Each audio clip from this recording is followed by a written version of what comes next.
Hey there. I wanted to share my heart with you where I'm at right now. From the beginning of this project, we have been nothing but authentic, or we've tried to be as much as possible, giving you a behind-the-scenes look at the making of this project and the story of how this project came together, because it's been extraordinary.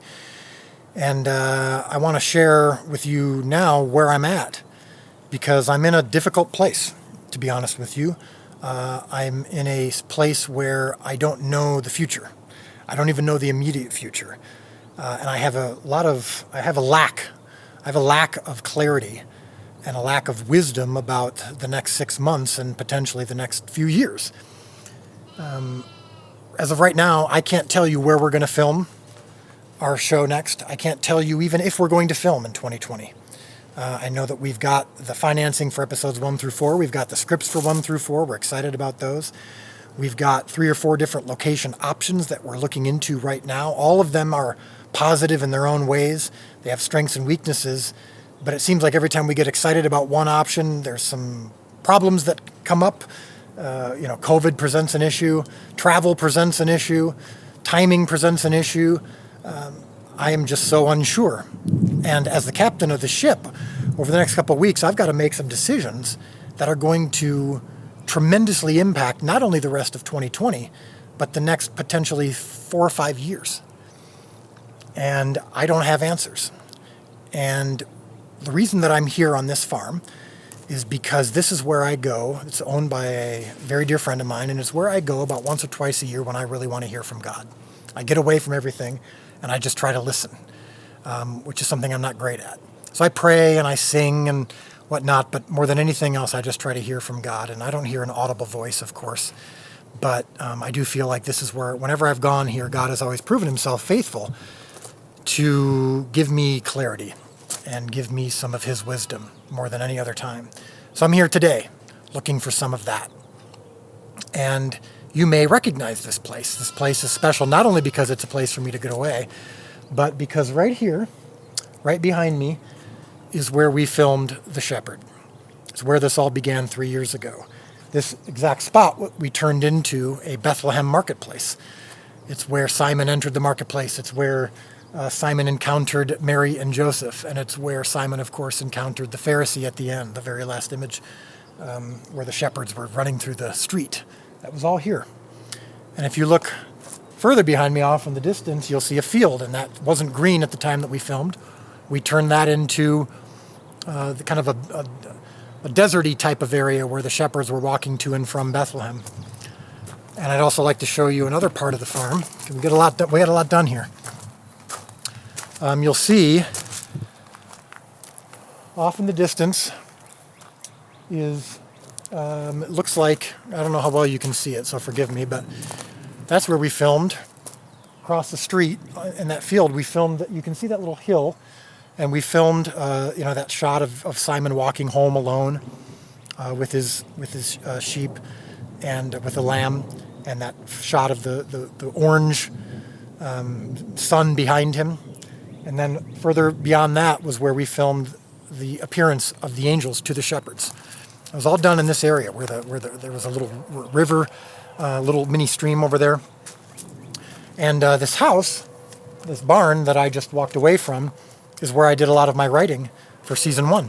I would get away for a couple days and just write by myself. So this farm has a lot of special meaning for me.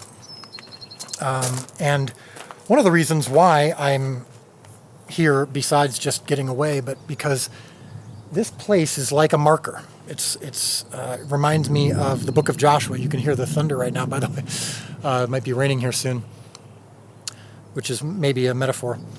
But the book of Joshua talks about how when they took the Ark of the Covenant across the Jordan River, God protected it from the water. And so Joshua had some of his men assemble stones, and they built essentially what's kind of an altar in many ways. He did that several times in the Old Testament, where they took stones and they set them in a spot. And he said, in the future, I want people to see this and to say, what mean these stones? Or what do these stones mean to you? Depending on which translation you're reading. And the whole idea was to set a marker, to set an indication of what happened, of God's faithfulness. And this barn this farm is that for me. Because 3 years ago, I was coming off of a career failure. I didn't know what my future was. I didn't know if I was going to keep working at the place I was working. I mean, in 2017, I was still working at this church where I made this short film. I didn't know what my future was at all. I was actually considering leaving, and I actually came here and walked around, and God told me to wait. It was very clear. But this is where we filmed the short film, and we turned this little farm into Bethlehem. And this short film that we did here for my church's Christmas Eve service, these loaves and fishes that we provide, just a small amount, ended up feeding the 5,000. God used it to create The Chosen. And this spot marks it's like those stones. This spot is like this marker of how God was so unbelievably faithful and did such unbelievable things when I was in a place of total uncertainty, total insecurity about the future. And so now, as I'm about to walk around this farm by myself, I'm going to turn the camera off, of course, and I'm just going to pray and I'm going to listen.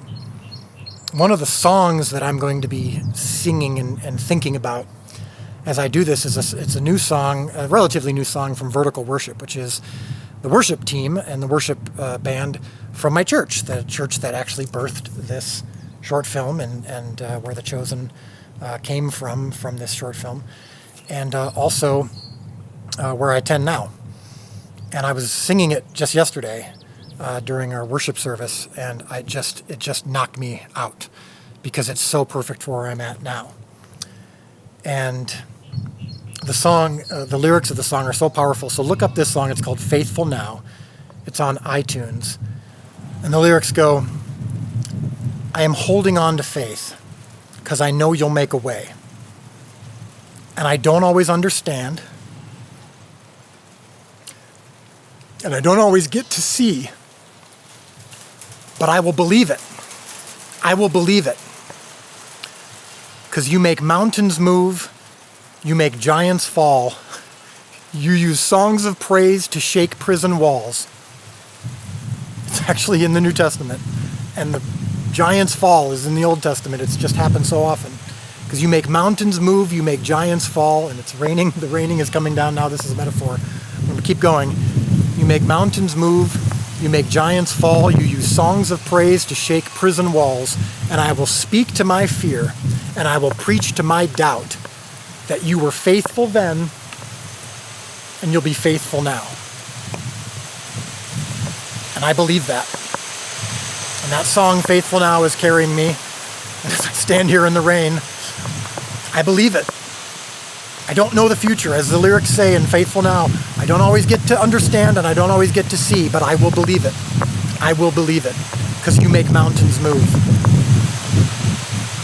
And in the next couple weeks, we will make decisions and we will know where we're going to be.